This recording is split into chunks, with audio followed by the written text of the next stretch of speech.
4-4, this 7, stand by a minute. Just come on, what is your attack angle? Okay, talk to him, see what that did. Charlie Horse, San Diego. 2-4, traffic 275. 85 just made a pass in there. It was any... Go to 2-1, Sandy 7. Standing by, over. Okay, I'll put it a little closer than those trees. Let me come around with a loud 3 and I'll put it on those trees there. Roger that, loud 3. I'm Thomas Allen Dwelly. Thomas A. Dwelly, D-W-E-L-L-E, that's Delta Whiskey Echo, Lima Lima Echo. And I was born in 5 August 1937. I was 82 a couple of weeks ago, still flying all the time. Got into a nasty accident working on the airplane, blew my hand off, and got my toes transplanted, one toe from each foot, and I still fly all the time, fly several times a week, and it's good, flies good, and drink scotch good. And I was first lieutenant, trained at Hurlburt Field down the road here in 1964, and went to Vietnam in February '65 as a first lieutenant, and then I was became a captain over there, and retired as a lieutenant colonel in summer of 1982. And I said, tell your dad, in 1965, we were on alert. This was close air support. What that means is troops in contact.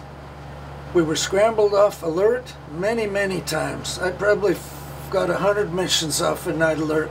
Never got to sleep one time. That's when the Kong attacked at night, especially when the weather was bad. F-100 part, the Tackard killers wouldn't fly at night. They wouldn't even hold night alert. And so we did. And John Larson and I flew a lot together, and we really got into it. And I said, tell your dad that when a city or a village or a special forces fort or a fire base come under attack, they wanted to get in there, they wanted to get the weapons, their trucks, and their howitzers, the 105 howitzers. And they were going to die. They were in grave danger of being overrun, and many times they were overrun. Dong Xuai, for example, was really, they got in there, and we ran them out, and boy, what a fright that was. Dong Xuai, D-O-N-G-X-U-A-I, that's the best battle, biggest battle I was ever in. But I said, tell your dad that they were going to die if we didn't help them. So we went in, and by God, you know, one turn around the fort, and you can see where the fire's coming from. If it was a mortar, you know, boom, boom, and then you can see it hit in the fort. Okay, I can deal with that. One more time around and see a ground fire. Okay. John Larson and I got into anyway, back to my story. Tell your dad that they were going to die if we didn't get in and save them, and we did, by God, and we were good at it too. John Larson and I got into a battle outside of Queen Yan, up on the hill between Queen Yan and Pleiku. And it was a 25th Infantry Division. They were going along a dike, and all of their vehicles were spread out about 3 clicks, about 3 kilometers long, and they got attacked. And it was night. And they took out the first vehicle with an RPG, a rocket-propelled grenade, and they took out the last vehicle. These guys are on a dike. They couldn't go. So now we got the friendlies on the north side of the dike, and all the Kong on the south side, out in the rice there, but not rice, not in the mountains. No rice, but that I recall. Hard to see rice at night. So we came around. John and I, flight of 2. We always flew a flight of 2 at night. Never more. You can't handle 4 guys at night. And always flight of 4 during the daytime. So night load typically was frag bombs, some kind of a bomb, or rockets, and white phosphorus. A white phosphorus is a Willie Pete.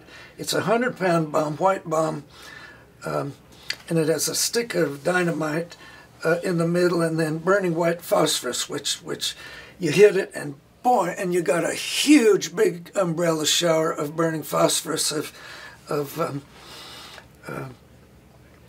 burning phosphorus, and that gets their attention. So we come one turn around, and I'm talking to the Army guy on the radio. I said, "We're really in trouble." I said, and I can see a vehicle burning. We were close. Hell, we weren't 5, 6, 7 minutes from the base, and probably we were going to be next at Queen Yan. Anyway, they attacked those guys, ambushed them, and I could see burning vehicle. Okay, I got a good marker there. No flare ship. And I could see both 2 mortar pits to the south, out towards the ocean, you know, a couple, 300-400 yards out, about 2 kilometers apart, and that you'd see the flash, and then boom, hitting the guys, and then boom, like that. An 81 millimeter, no, 60 millimeter mortar can have, you know, 5 rounds in the air at the same time. Boom, boom, boom, boom, short range. But after a while, the tube heats up, and then they start falling short, see?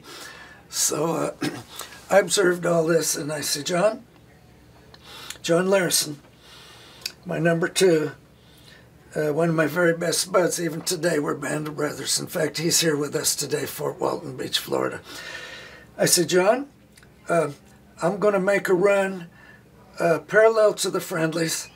I'm going to put 1 white phosphorus bomb, a Willie Pete. I'm going to put 1 Willie Pete in the foxhole with the farthest one to the south, and I'm going to, as I pull off, I'm going to skip bomb another one.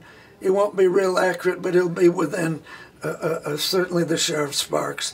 And then I want you, as soon as that dies down, I want you to come the other way, and I want a stick of 6 260-pound frag bombs.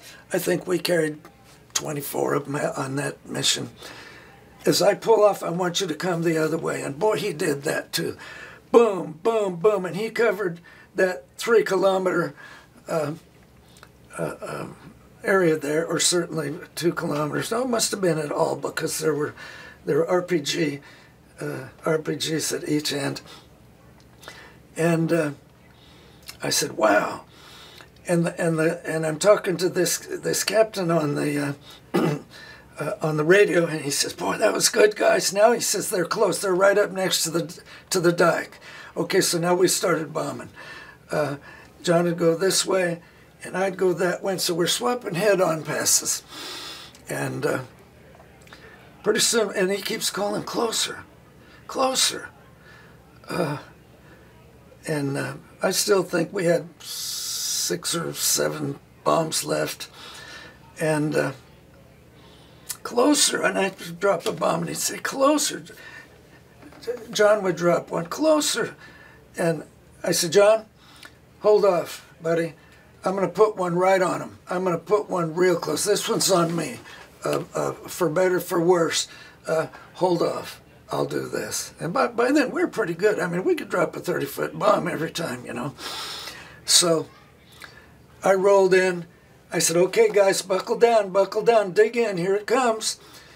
A frag bomb. It's going to be ugly.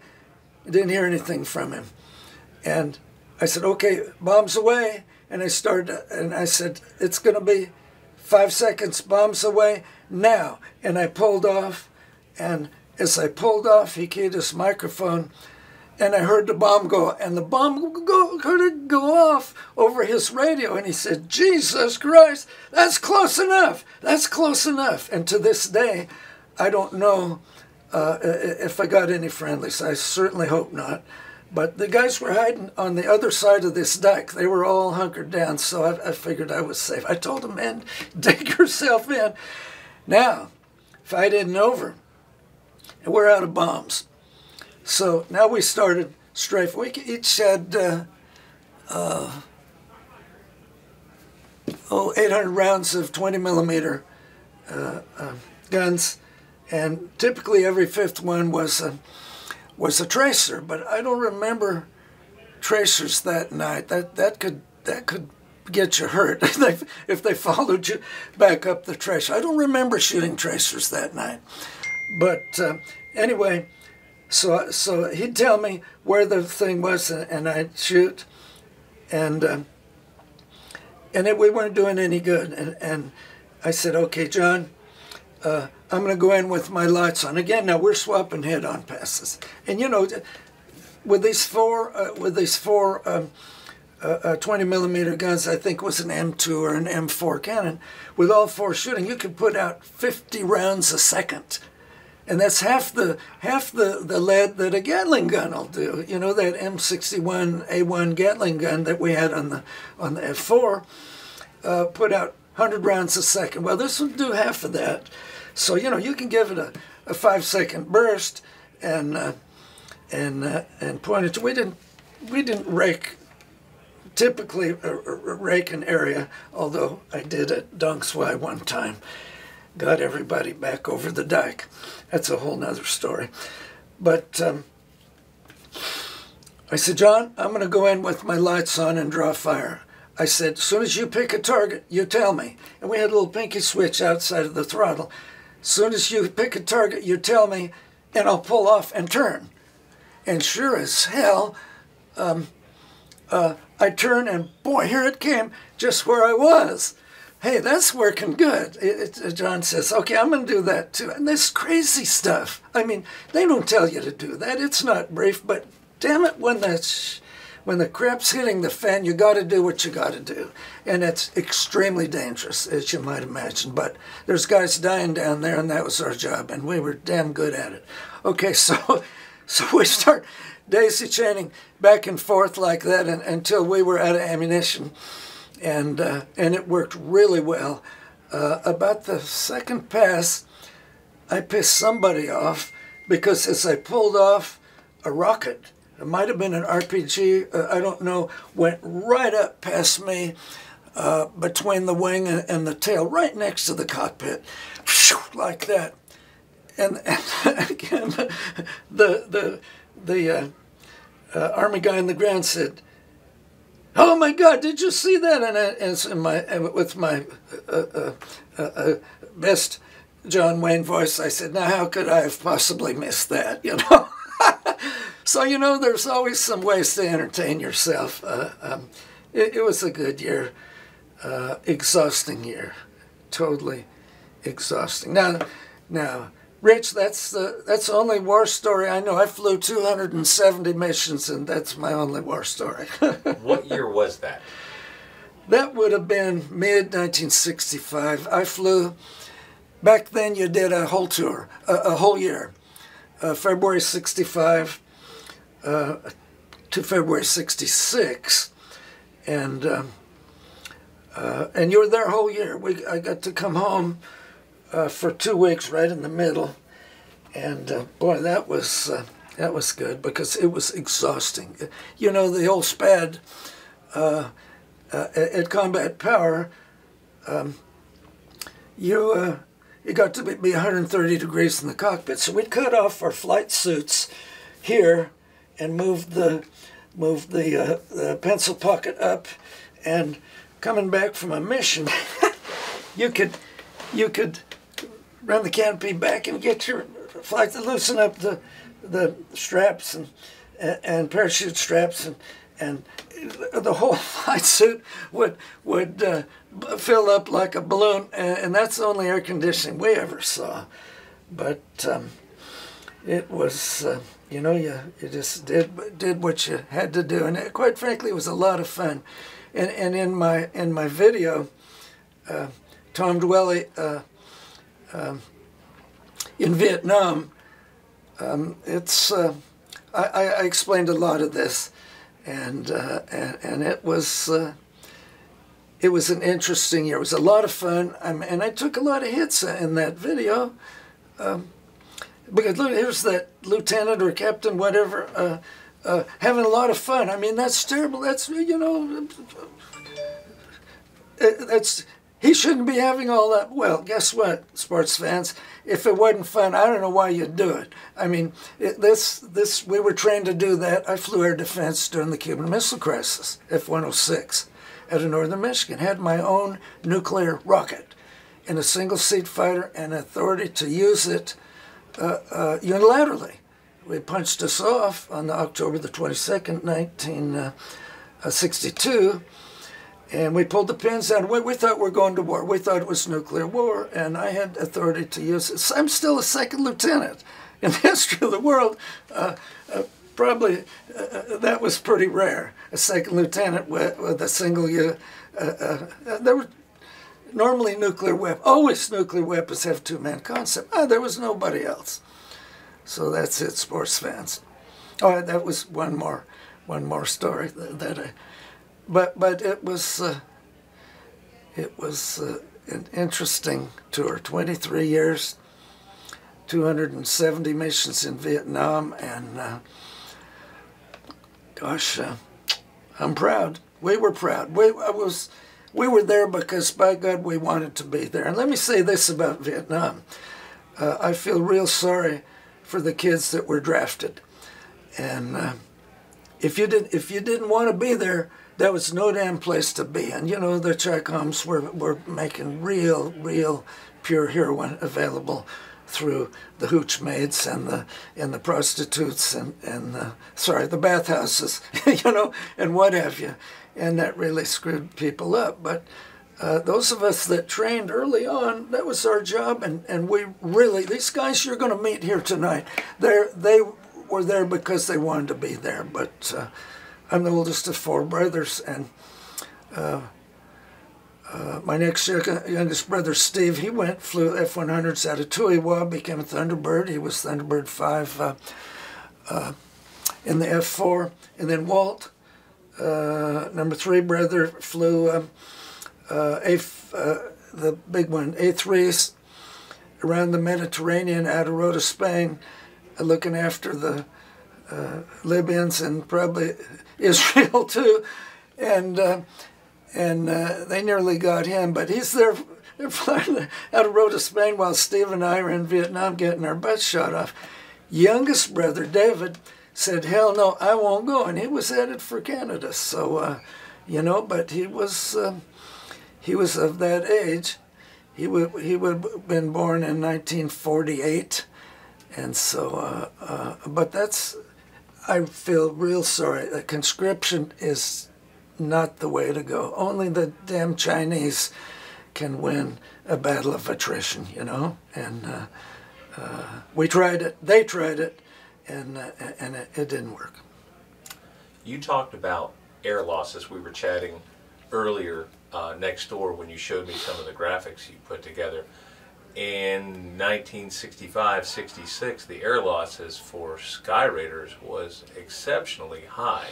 Could you cover a little bit of that and tell me, as we looked at it at the beginning of the war, losses were fairly, I would say, acceptable, but then they skyrocketed between 66 to 68, and then they kind of tapered back off.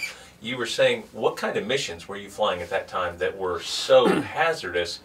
And you also were volunteers. Everything. Oh, hell yes. Time. We could hardly wait. Oh, we could hardly wait. Send me in, coach. I don't smoke. And I really didn't smoke. But we were trained to do. That was our job. And that's where the action was, and we could hardly wait, all of us. The Skyraiders first came over in late '64, and they had 3 or 4 or 5 losses. It was a one-off thing, and then by '65 we were really getting serious. I got there in February '65. We had 100 airplanes. They were AD-5s. They called the Fat Spad. Had a side-by-side seating. And early on, for a couple of months in '65 and '66, we had to have a Vietnamese individual, military guy, in the right seat. Why? Because our airplanes fly in combat now. Our airplanes had Vietnamese markings on them. So it was Bobby McNamara, Secretary of Defense McNamara, a secret war. So we'd been all through near enough a year of counterinsurgency training, learning how to fight the enemy, and so we became air commandos, and we learned to fight on the ground so we could protect our airplanes out in the jungle and what have you, and we got to do some of that. Always armed, always armed. Had my own M16 machine gun, even going to town we were armed, but always on base, because you never knew what was going to happen next. But we were flying close air support. Again, we had 100 airplanes, and we lost 39 of them in the year I was there. Why? Because we're flying close air support. Troops in contact. Last one to die wins. Okay, you don't give up on that. You stay until you're out of ammunition or they're all dead. And right behind you comes another flight of Skyraiders. So, boy, we saved a lot of guys a lot of time. But that was real heavy losses. They weren't all combat losses. Some were training. Right here at Hurlburt, they lost several in training accidents. So, you know, us hot rod jet pilots, Top Gun fighter pilots going into the Skyraider, which is a conventional aircraft tailwheel, that's different. And some of these guys had never flown a piston engine, let alone a tailwheel. Well, I was born and raised in that environment. My dad had a Vultee BT-13 right after the war, and so that's what I grew up in. So that was, God, I could hardly wait to do that. I mean, it was like Pappy Boyington and Baba Black Sheep, you know. Oh, geez, it was very exciting. So losses were big because we were up in the mountains. I don't recall ever losing any on a night mission like that and that was nasty stuff. Up in the mountains, and the big battles were in nasty weather, and the jets couldn't fly. They wouldn't even pull night alert. The tack hard killers said, no, we're not doing that. They'd all want to go back to Cannon Air Force Base. So they would go like hell during the day, but they left it to us at night. So we get a little sleep and go back the next day again. As I say, I got 270 missions, but the losses were extremely high then. And then after that, I flew the first Sandy mission to go into North Vietnam. We deployed into Udon, Thailand. Oscar Mortar and John Larison and I and somebody else, I don't remember who. And then so we went north. Call sign was SPAD because that was our squadron. We had no warning. We just put our bags up and went to Thailand. We were there 3 days. So our call sign was SPAD. But when we got back, they turned that mission over to the other squadron, which I was in 602nd Air Commando Squadron, 602nd Fighter Squadron. It must have turned it over to the first, or maybe my squadron, which deployed up to Pleiku or someplace up north, ultimately Nakampanam, NKP, on the Mekong River. And their call sign was Sandy. So that became Sandy. And they lost a bunch of guys up there, and I'll do some research on how many were lost, but we lost a bunch of airplanes down in the south. I mean, it was nasty business. Bombing over Laos, holy crap. Those guys out of NKP, they were just catching hell. And we never got anybody back that we didn't get on right away. We got on them right away, and if Jolly could get there, or in the, a CH-3 or Pedro or maybe a Black Mariah, some of the spook helicopters could go in and we could protect them. But, And I found out later, I've got a book on the secret memoirs of Ho Chi Minh, and they finally comped to the fact that when you're captured typically like on the Ho Chi Minh Trail, and when we would arrive to help, I mean, you know, you parachute out, that wasn't a big deal. I mean, we were doing it every day. On the ground, we knew how to hide, we knew how to fight. But if they got you, they got you. And if you're marching up the trail and they see Skyraiders coming, then they would say, run, run, run. And everybody would run for the trees. And the North Vietnamese admitted if they didn't run, they were shot. They killed them. And, you know, I'm remiss in not passing that on to the special ops guys at Hurlburt. Maybe tomorrow night, but it's a different war now. It's pretty hard to hide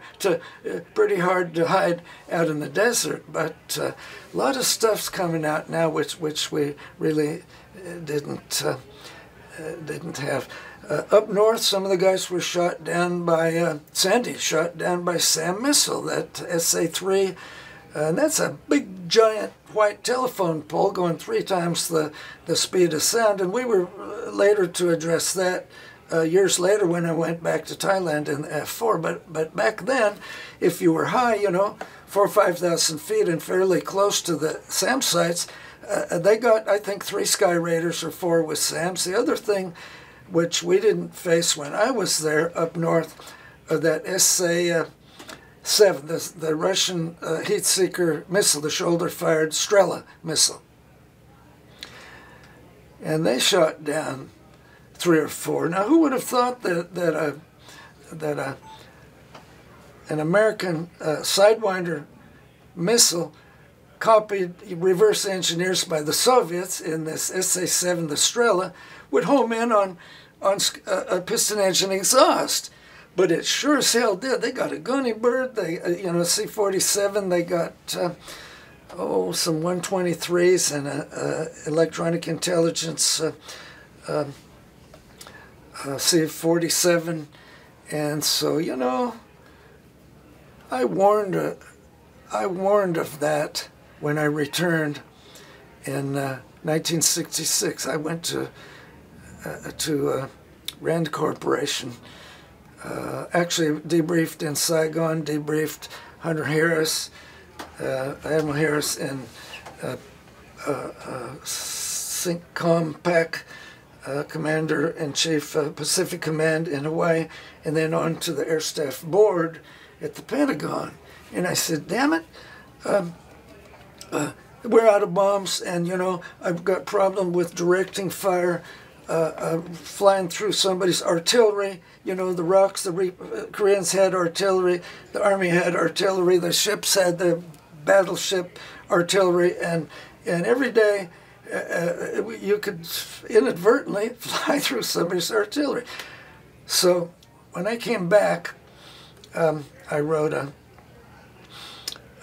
brief, which ended up being the air rescue. I said, we got to do this. We got to establish, and here's how we're going to do it. Okay, I need a radar, and I'm an old air defense guy. I need a radar site here. I need a ground air transfer receiver site here and there, because we're really good about rescuing people if we know where they are and are airborne. I lost my flight leader one time out east of Tui, bailed out over the water, and hell, I had to rescue him all by myself, and I ran the sampans off, and here comes a helicopter out of the Black Forest, south of Queen Yan, and Black Mariah was his call sign, and he went out there and pulled Dwayne Dewey out of the water, and in his life raft, and Dwayne Rice, and he couldn't get in, about 4-foot swells, and they couldn't get him in the helicopter, so he hung on the strut, and they took him to an old Japanese base, Tuiwa. It was a couple of 1,000 feet long, pierced steel planking, and he's pulling collective, getting in and out of the water, and a wave went through his electronics bay, and he quit talking to me. And I said, oh crap, what's going to happen now? So they got him aboard the helicopter somehow, or hanging on the strut, I don't remember. Now they headed back towards the Black Forest, and they land in the middle of this Japanese strip. Again, World War II is all overgrown, what have you, and let him out, and he's standing out in the middle, waving his arms, and I said, oh my God. Meanwhile, I'm talking to the guys up at Queen Yan, 50, 60, 70 miles north, whatever it was, hoping that they could do something. But here's my guy who had just gone down close to there. I mean, close. So I said, okay, I got to land.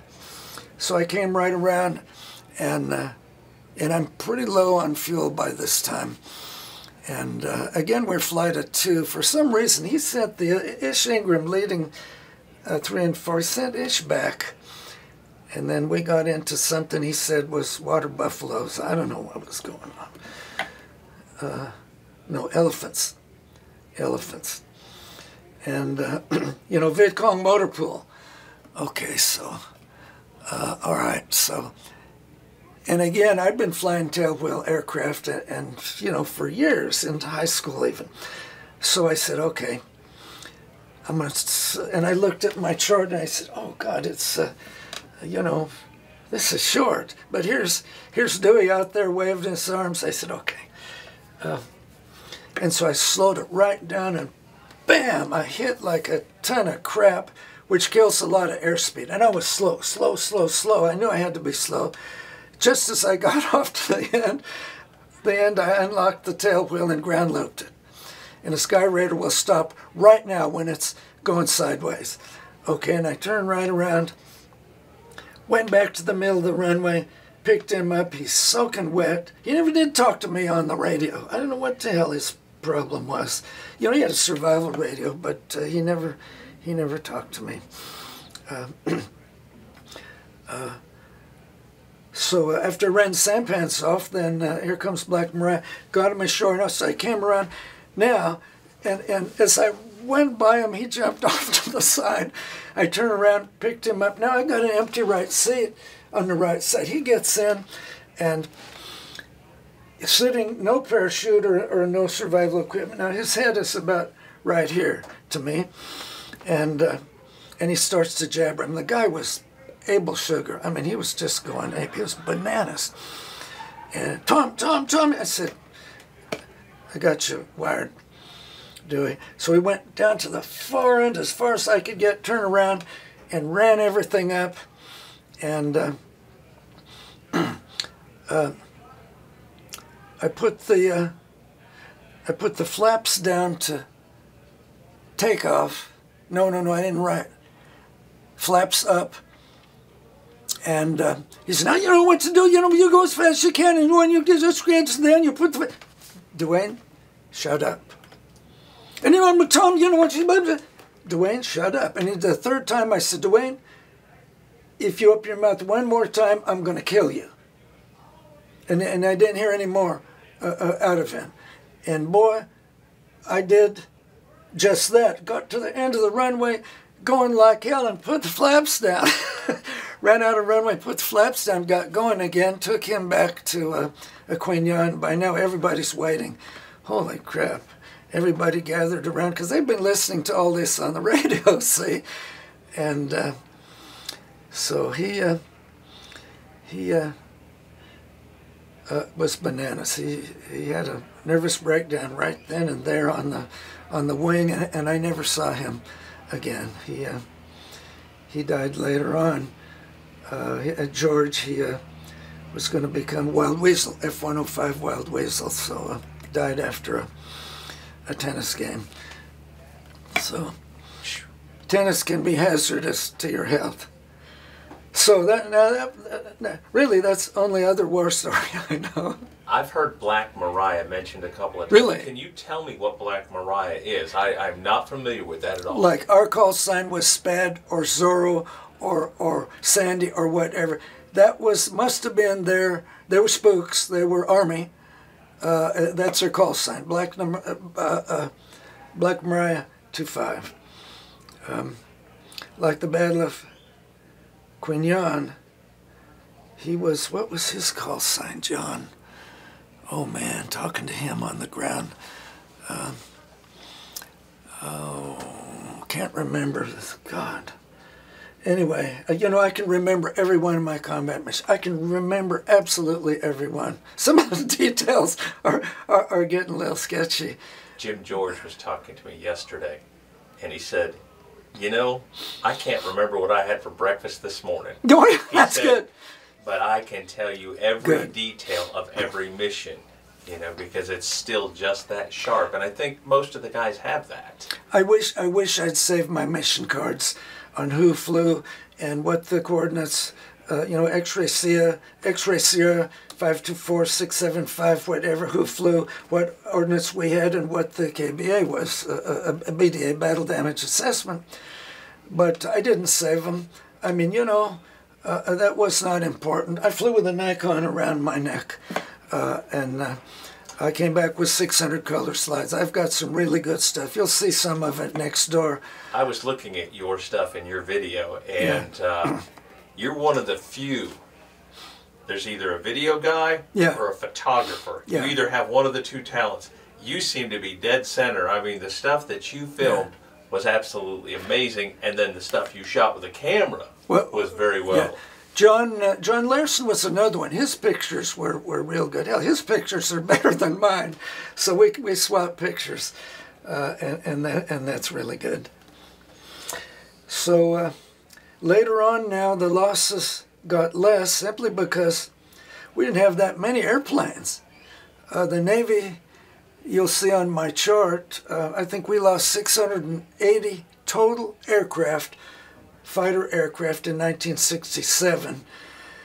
But by then the Navy didn't lose any Skyraiders because they kept giving them to us. We kept losing them, and eventually they're all gone. There were four left at the end, an A-1E and 4 AD-6s. One is in the Air Force Museum, and they're flying 2 others, and those came back. And I very nearly had an A-1E, but the guy welched on the deal on me after the war, and it's okay. I got a Hawker Sea Fury now, so that's a better airplane. I heard you were into air racing. Is that what I'd heard? Yeah, I've got a 1953 Hawker Sea Fury, which is the last of the British fighters, the last of the World War II fighters. It's a follow-on from the Hurricane and the Spitfire, and boy, it's a wonderful airplane. Like the Skyraider's, Navy shot down 2 Russian MiGs in North Vietnam. In Korea, the Brits shot down 2 Russian MiGs with the Skyraider. The Skyraider was fast. It was the Sea Fury was fast. Racing at Reno Unlimited, we pumped an engine up our Wright Cyclone, 18-cylinder Wright Cyclone to 4,400 horsepower. And I've seen 550 miles an hour on the course at Reno at 30 feet. The red line to that airplane is 425 knots, which is unheard of. You know, the Mustang, B-51 Mustang was redlined about, I'm guessing, 345 or something like that. Jimmy Leeward went into the stands in 2011, and he was doing 531 miles an hour. We have telemetry on him. He lost control of it, went into the stands, and killed a bunch of people. Boy. But anyway, coming down the chute, that Sea Fury would go like hell. Wouldn't hold up because it's a big, heavy airplane with stubby wings, and going around the corner, you start going sideways when you're pulling 6Gs, you know. But it was a lot of fun. Great way to raise a bunch of kids. All my kids were raised on the ramp.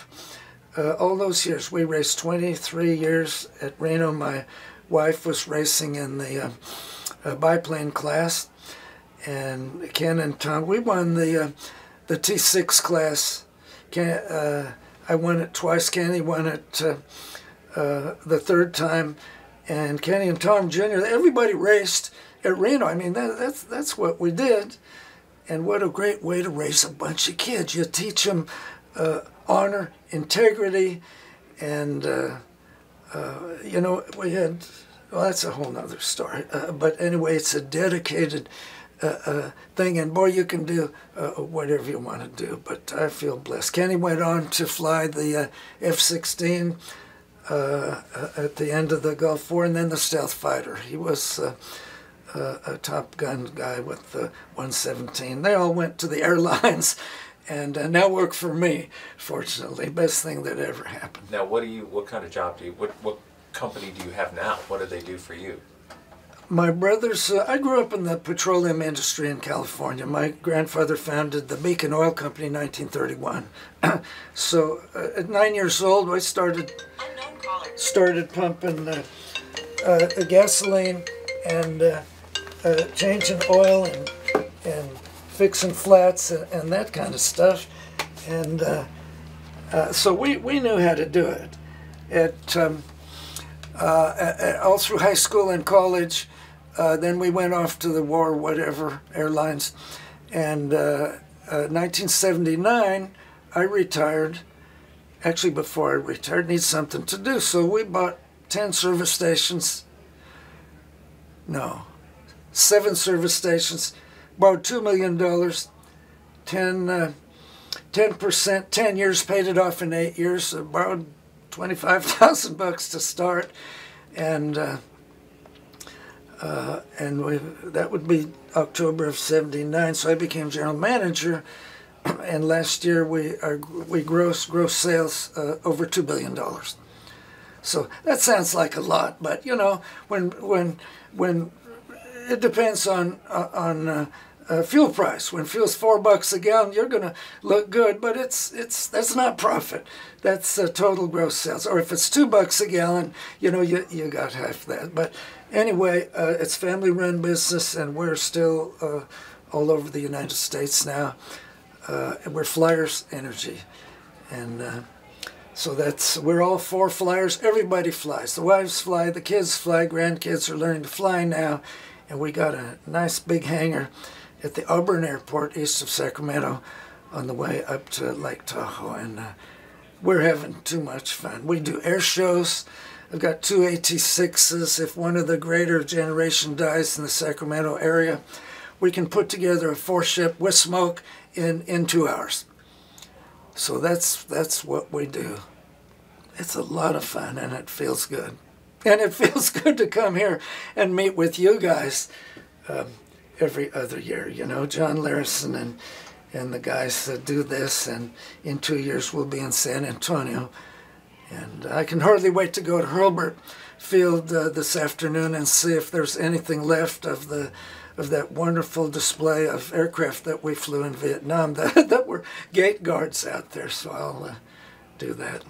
You know, Rich, this is really important, and I've learned that from that YouTube video, Tom Dwelly in Vietnam.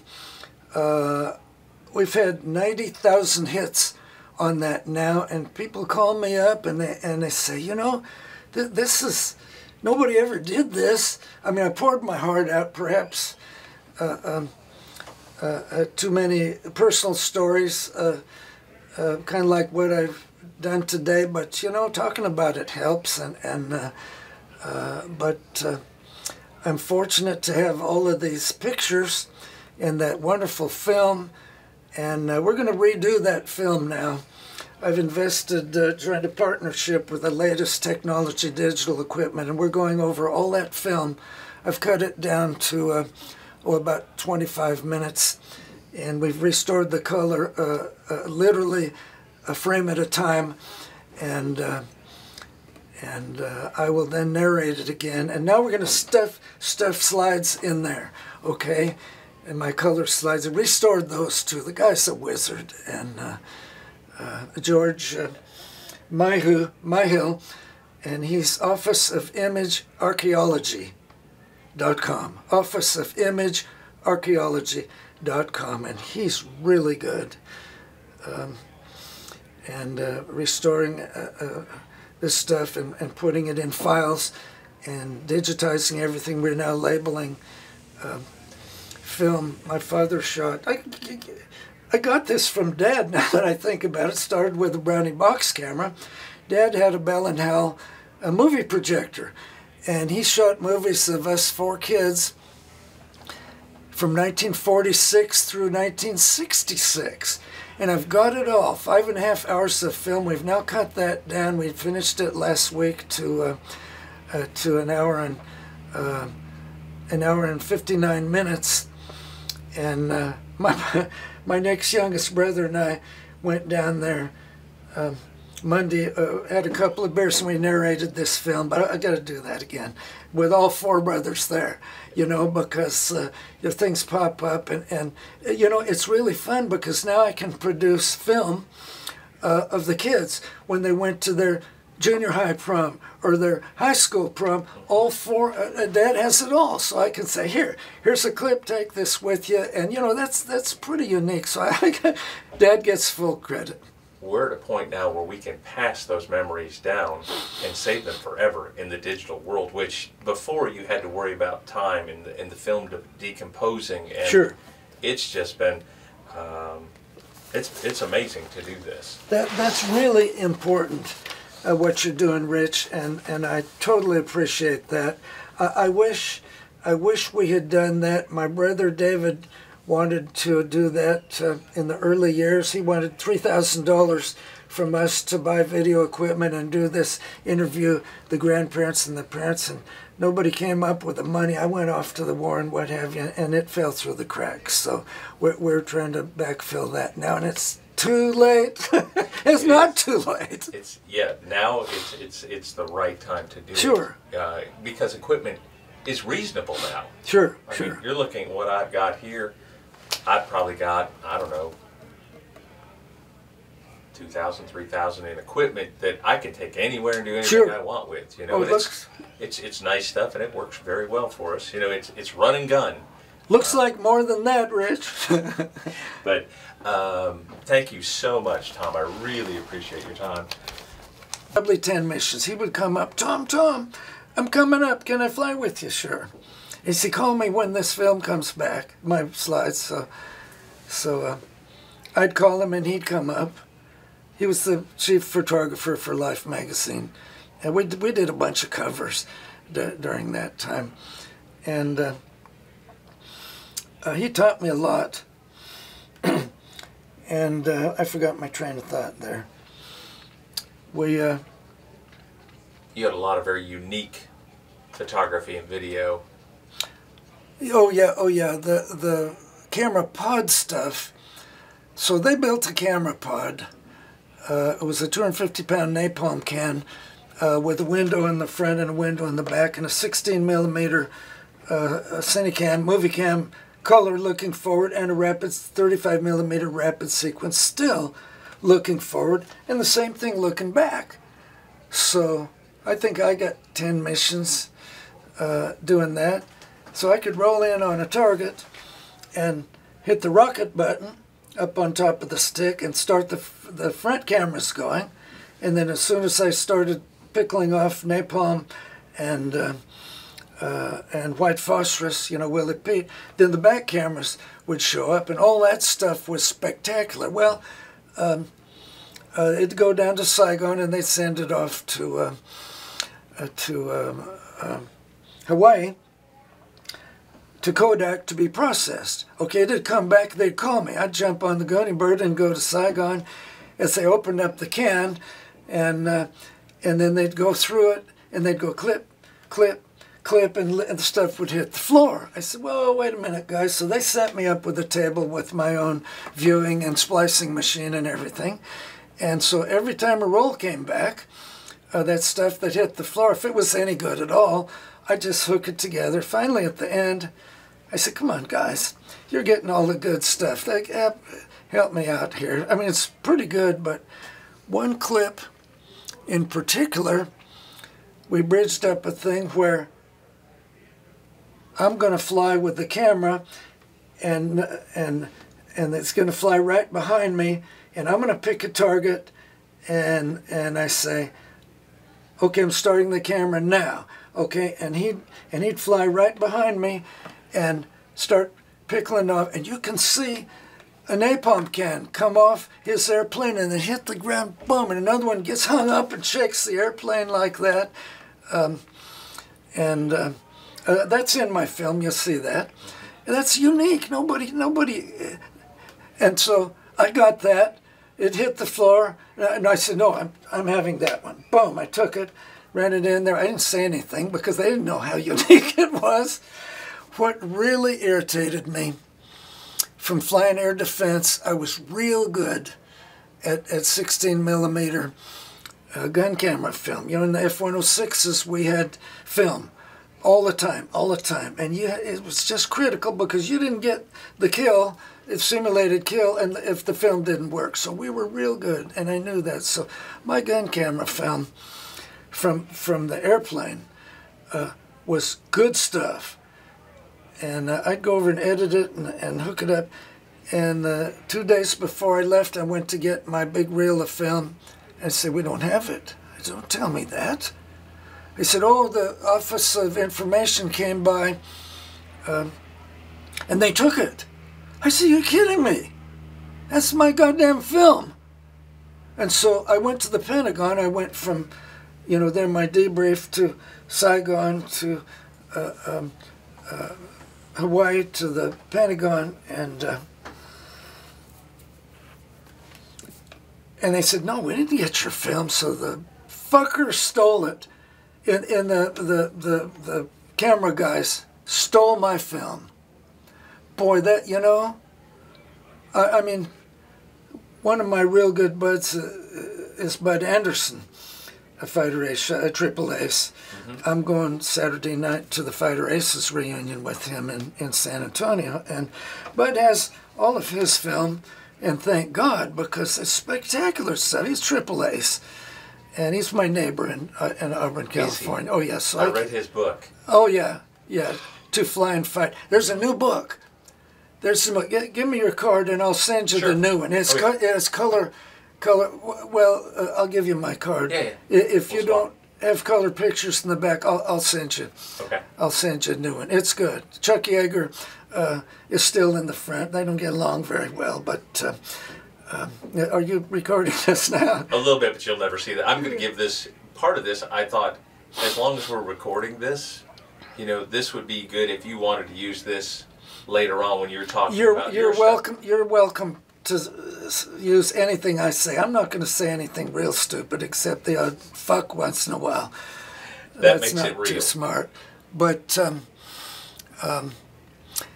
anyway, I'll be... They've asked me to join them at the Fighter Aces thing, and I said, I'm not ace. I never got any. Only air kill I ever got was a giant buzzard with a claw as big as my hand. Got bird shit all over the windscreen. Couldn't even see forward. That was in the Collingsworth Skyraider that I flew. A couple of years ago. And by the way, they lost their B-17 yesterday. 7 guys dead. I saw the film this morning, and what a shame. What a shame. I heard they clipped something on landing, and then they veered off into They lost an engine, apparently shortly after takeoff. Came around, the pilot was 71 years old. The co-pilot was, I think, 61. The flight engineer was like 36, probably a mechanic. And that airplane goes around the U.S. We get it into Auburn, into Lincoln or Sacramento, Mather, what have you, now and then. And they take, you know, you pay $150, $175 for a ride.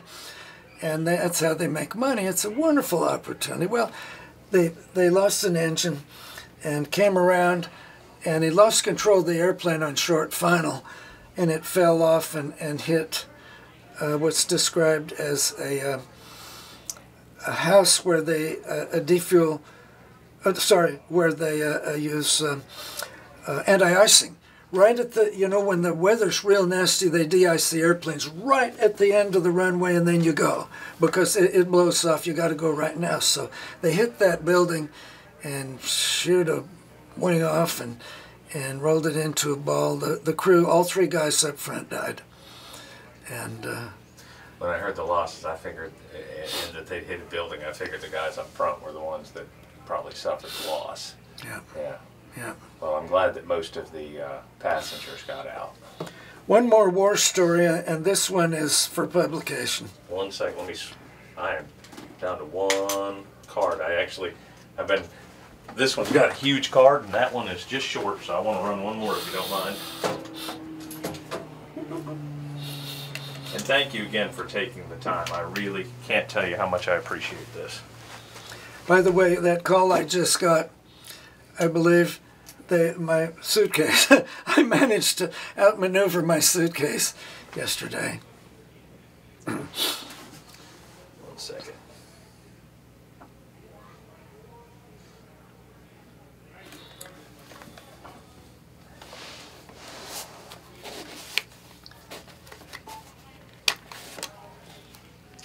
And I believe we are good.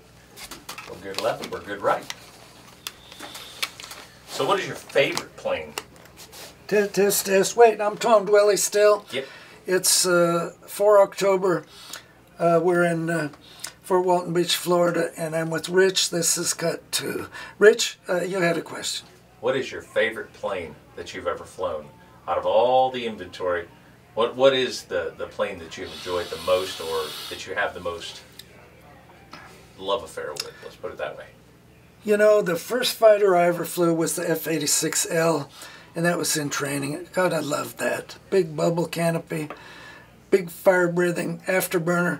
That was wonderful. Went to the F-106, latest and greatest, 2-time fastest single-engine fighter in the world, 2.4 Mach. That was a test airplane, but every airplane would go 2 times the speed of sound. Had a nuclear rocket, a Genie nuclear rocket, 1.5 kilotons. It was an air defense rocket, 2 heat-seeking missiles and 2 radar beam-riding missiles. I'm a 2nd lieutenant, and, you know, life was good. I was way, way out on the edge, and I loved that airplane. Certainly, that was my favorite, but flying this big old Spad, this big old Skyraider, that's got to be close. That certainly was a wonderful experience. I'm so glad that we got in on that part of the war, close air support, because that was fun. Going up north to rescue down pilots, that was no damn fun at all. You know, you get lured into a flak trap and get your ass shot down. We lost a bunch of airplanes up there, including Jolly Green helicopters. And I remember one mission, thank God I was back home by then, lost 2 Skyraiders and 1 Jolly Green, and then the 2nd Jolly Green went in to rescue the first guy, the first airplane, and then they called it all off. I forget the mission, Bat 21 or one of those. And so that was tough duty. But F-106 was probably my favorite, but I loved that Spad. I absolutely loved it. One more story, which is follow-on for the Skyraider. We ran out of airplanes. In the end, there were only 4 left, and I'll show you my scrapbook when it gets here. The last one, that A-1E, that belongs to somebody, probably the Collingsworth Foundation. The last time we were here 2 years ago, we had a bunch of Vietnamese pilots that survived, South Vietnamese pilots, and they flew that airplane out of Can Tho down south into Don Muang in Thailand with 19 people aboard. 19 people. You'll see he wrote on that picture in my scrapbook, I was the last one on. He crawled in the back through the hatch and got way in the back amongst the cables. Amongst the cables. So 19 people. Holy smoke. That's incredible. Okay, so what are we going to do now? We're out of airplanes. There were four came back. And once at Hurlburt, once in on the pole, or was at Hurlburt, down the road Eglin Ox 9 and their other two are flying. What are we going to do for airplanes? When I pitched, Secretary McNamara and the Air Staff Board, the whole room was full of generals, and I'm a brand new captain. Brand new captain. This was March of 1966. And I'm standing up, and I had a slide briefing of 80 slides. And I have that briefing still, and I should put it on the net. It was during that time that I said, look, we've got to have a serious effort in search and rescue. Okay, they went, and I wrote a short paper on that. Okay, good, they jumped on that. We got to control the damn artillery. Okay, boom. And they jumped on that, I'm sure, because I never heard any more. And there were 4 or 5 other things. Bomb shortage. Oh, my God. And I showed a picture of a rainbow with, there's one of everything. Rockets and cluster bomb and a frag bomb and a Willie Pete and something, a small GP bomb. And I said, look, we have no bombs up country. This is crap from the bomb dump, dribs and drabs from the bomb dump. Now, how am I going to go after tunnels? You frag me into tunnels, to bomb tunnels, you know, up in the tunnels at Kuchi. You know, there's hundreds of kilometers of tunnels. How am I going to, you know, it's not there. Boy, one of the generals jumped up, and McNamara's whiz kids were all on the front row.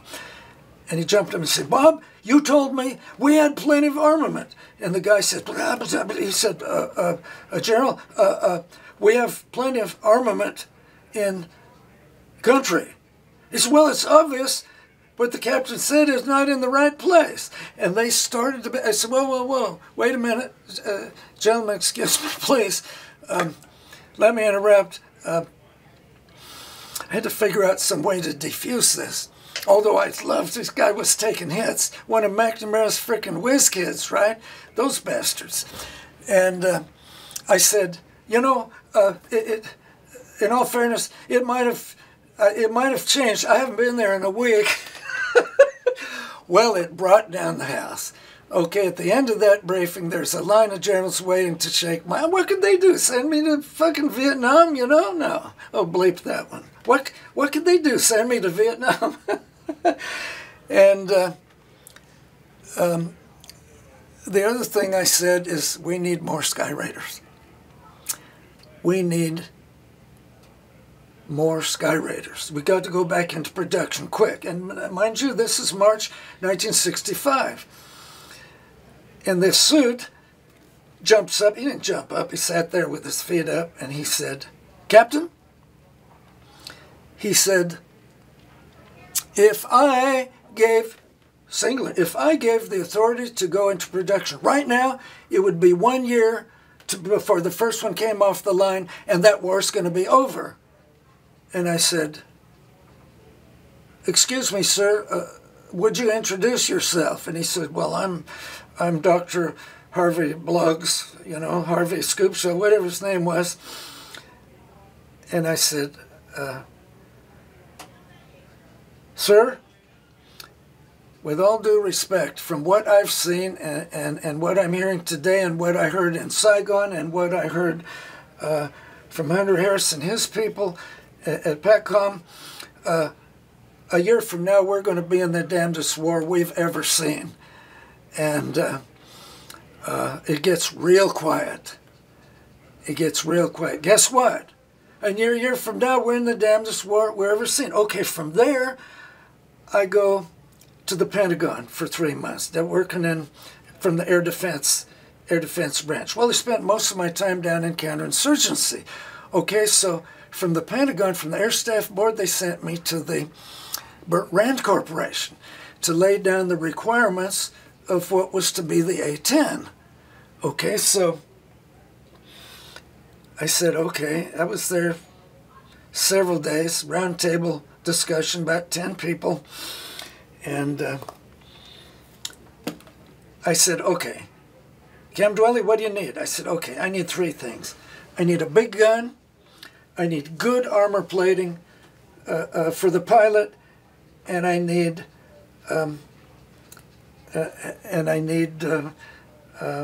fold-up wings. And everybody started to laugh. You're an Air Force guy, right? I said, yeah.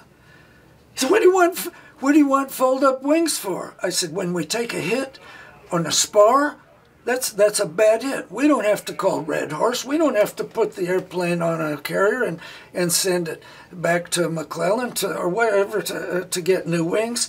You know, you put on an outer wing set. Most of it is outer wing section. 2 hours later, we're turning and burning. And everybody laughed like hell. Plus, this airplane, with loaded to 25,000 pounds, you know, near enough 10,000 pounds of ordnance, it can fold the wings on battery power. Running a hydraulic pump, fold its own wings. We can get 2 of them in revetment. We had revetments there, old World War II Japanese revetments.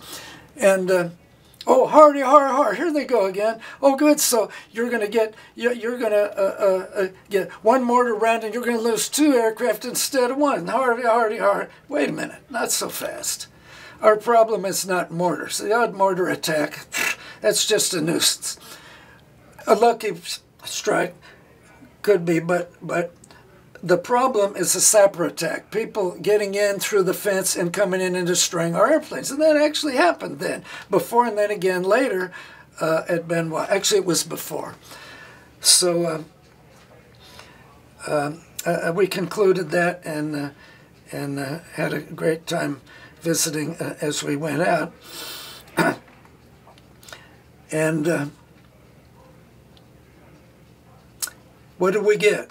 We ended up with, and then I got some concepts which I should publish back from them. What do you get? Here's the armor plating that you had on the. They're real good. These Rand guys, they're really good, and Rand ladies. This was a lady who took special interest in my plight, and here's what the Skyraider had in armor plating, underneath, on the side, in the back, and she said, we're going to help you out.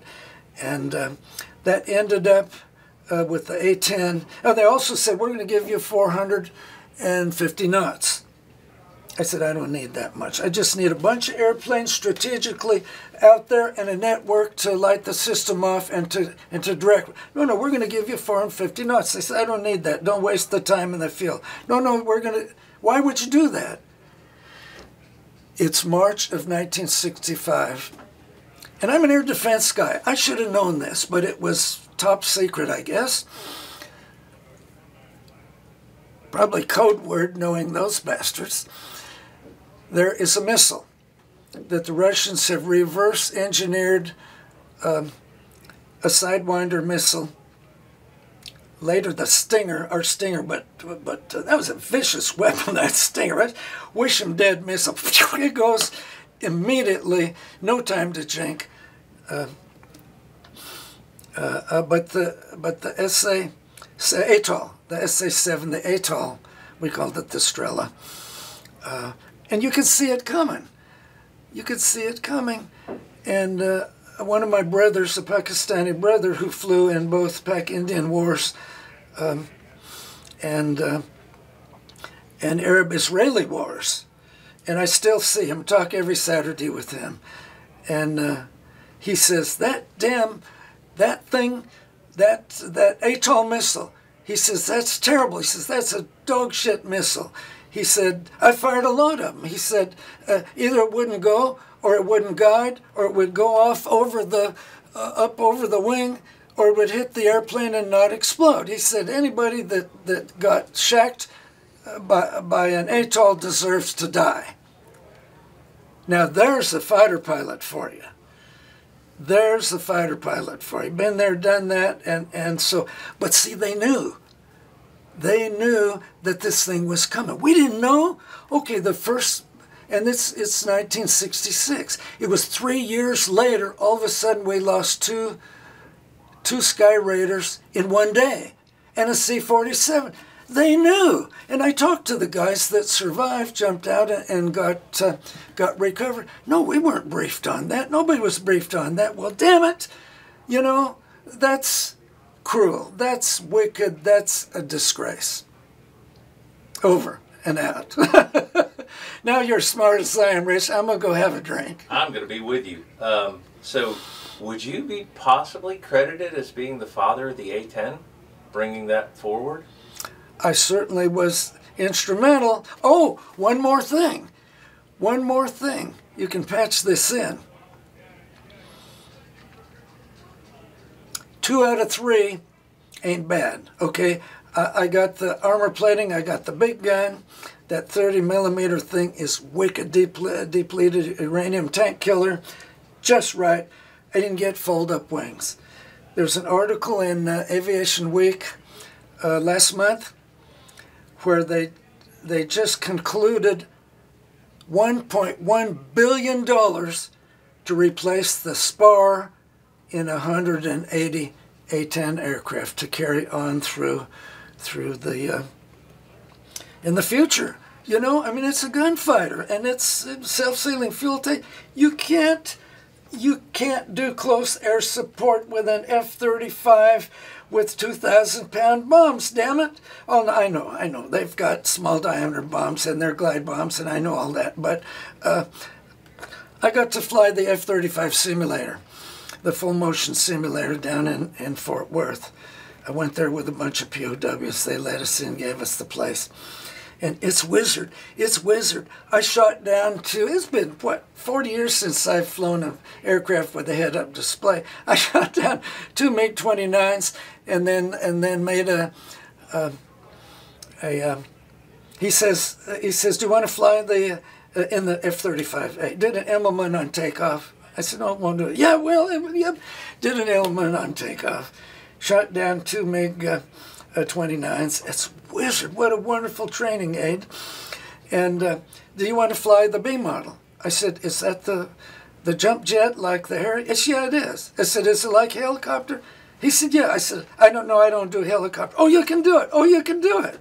I said, the only good helicopter I ever saw was the one that pulled me out of the jungle in Philippine Islands. On a training, you know, on snake school. We were highly trained, man. We were highly regarded, if slightly retarded. So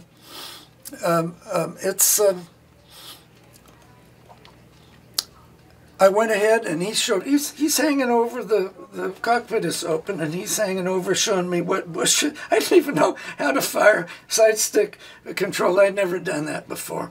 But the thing is wizard. There's no airplane around you. Okay, on that model it has all the gee whiz stuff, infrared and side-looking radar and whatever it is, and coming aboard the boat, and it's really neat. It really works. So I get aboard the boat, and there's no bottom to the airplane. I mean, you can see all around there. Airplane doesn't exist. You get over the boat and you can see it right there. It's like you got a glass bottom. Okay, so I get over the boat and I get closer and closer, and then I'm watching the HUD up here.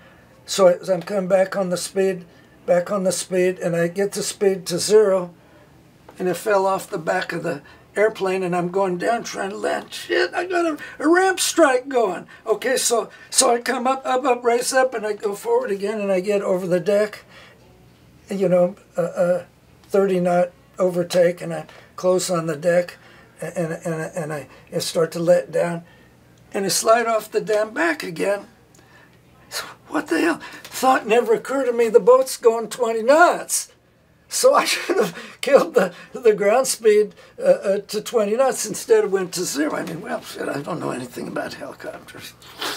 So anyway, you can't do close air support with that airplane. So I took these birds on, all of their sales team from down there, and I took them on, and I said, why? I said, I've been on the battle staff, okay? I was right on the headquarters, 2nd Allied, no, I didn't right. Whatever, at the end at NKP. I was on the battle staff at the very last. General Archer and I did the day shift, or he did day shift, I did night shift operations. Everybody was pretty much gone. This was July of 75, and not many people left. We still had airplanes at Karad or Tuckley or something, and they're coming south now. And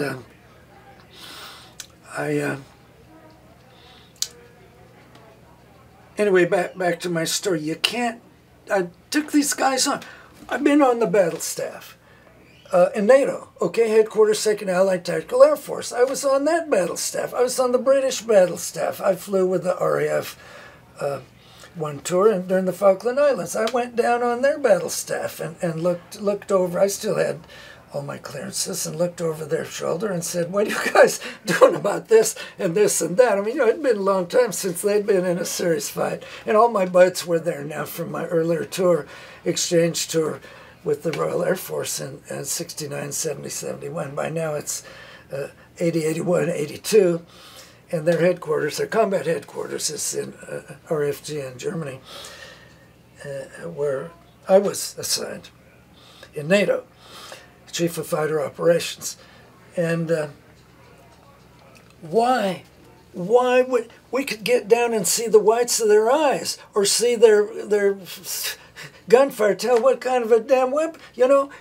You can't do that with a Mach 2 fighter with weapons, you know? Why would you do that? And boy, he lit in on me. And somebody jumped up, one of these guys said, "Excuse me, Colonel Dwelly asked the question, why would you do that?" Well, and they said, they didn't have a very good answer. I said, "You know, it doesn't even have a gun." "Well, we're gonna hang a gun pod on it." My boy flew the stealth fighter. Okay, we know all about stealth and shit that hangs out into the slipstream, like antennas or anything. And he said, "Well, we'll just hang a gun pod on." "Really? What's that do to your stealth?" "Well, you know, it's going to be a permissive environment by then." And I said, "Really? What about ECM? I don't see any ECM." "Well, again, we can hang an ECM pod." "Really? Tell me about that. Come on, guys. Let's get serious." Anyway, so they're trading off speed for whatever. Well, they want to sell these things all over the world, yeah. And they're not so worried about a close air support engagement like what we had in Vietnam, or what the A-10s did out in the desert. And they know this because, in spite of the generals that tried to get the A-10 canceled and send all those maintenance guys to the F-35 complex, fortunately, Fingers, David Goldfein, call sign Fingers, he flew the stealth fighter with my Senken. And he jumped out of an F-16 in the Bosnian War. And that was my Sen's fighter that was shot down in the Bosnian War. The one stealth fighter that was shot down, Captain Ken Wisdwelly. Fortunately, he wasn't in it. He was headed back home. It was a lieutenant colonel whose name I forget. But they got him out. SAR, search and rescue. Worked, huh? Thanks, Tom. How are we doing? And that worked good. So I got a good net, a good way to pull the trigger, somebody with command and control. And I'm proud to have fathered that that search and rescue thing, because I really insisted. So you can credit. I don't deserve any credit. I stay under the radar, Rich. And the A-10, but I'm happy to be in on that. But you know, it's a pleasure to that. When I was coming up in the 80s, I remember, God, 70s and 80s, I remember seeing that plane for the first time. Mm-hmm. And I just thought it was the biggest badass thing I'd ever seen. And, you know, then you're watching what it can do. And it's just a pleasure to meet the visionary behind that. Yeah. You know, and Roger says, that the A-10 is nothing more than a refitted A-1 with a 0 on the end. It's just an aggressive attack aircraft that's meant to do one thing, and that is to search and rescue and save people on the ground. Well, kill tanks. Yeah. Kill tanks. You know, we're looking at the Soviet bloc and stuff back then. We were still Cold Warriors, and they killed a bunch of tanks in Iraq. Man, did they ever! It was wonderful, wonderful. But so anyway, to close out, I'm still a dumbass captain for wanting fold-up wings, but 2 out of 3 ain't bad. Attaboy. Let's quit, Rich. That's it. Tom, thank you so much.